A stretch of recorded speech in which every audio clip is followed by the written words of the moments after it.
నేను డింగ్ మని ఫోన్ తీసుకొని నీకు ఫోన్ చేసి నా ఫోన్ నుంచి, బ్రదర్ నువ్వు అడిగావే అప్పుడు పెట్టుబడికి డబ్బులు ఇస్తాదా అని నేను పిలుస్తానా?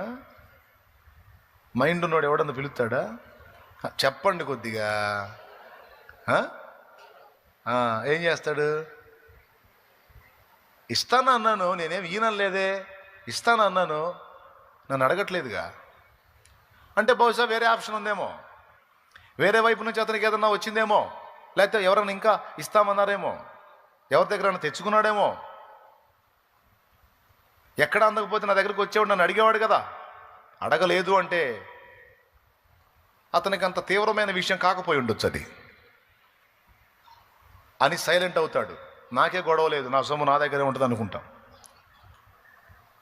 దేవుడు కూడా ఎన్ని చోట్ల రాయించాడో తెలుసా? అడక్కండి మీకు ఇయ్యబడును అన్నాడు.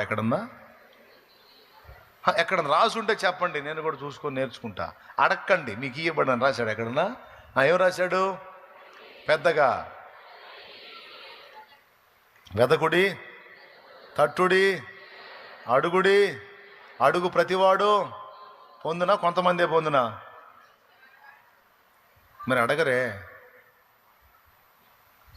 మీరు దేవుని అడగనందున మీరు చాలా పొందలేకపోతున్నారని యాకోబు పత్రిక 4వ అధ్యాయము మొదటి 2 వచనాలు చదివితే ఉంది. ఉంటుందండి, నాకెళ్ళి చూడండి, డౌట్ లేదు. పెన్నుంటే రాసుకోండి.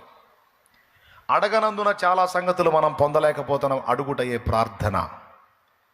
తండ్రి తన్ను అడగని వాళ్ళకి పరిశుద్ధాత్మ ఇస్తానన్నాడా? అడుగు వారికి ఎంతో నిశ్చయముగా తన పరిశుద్ధాత్మ ఇస్తానన్నాడా?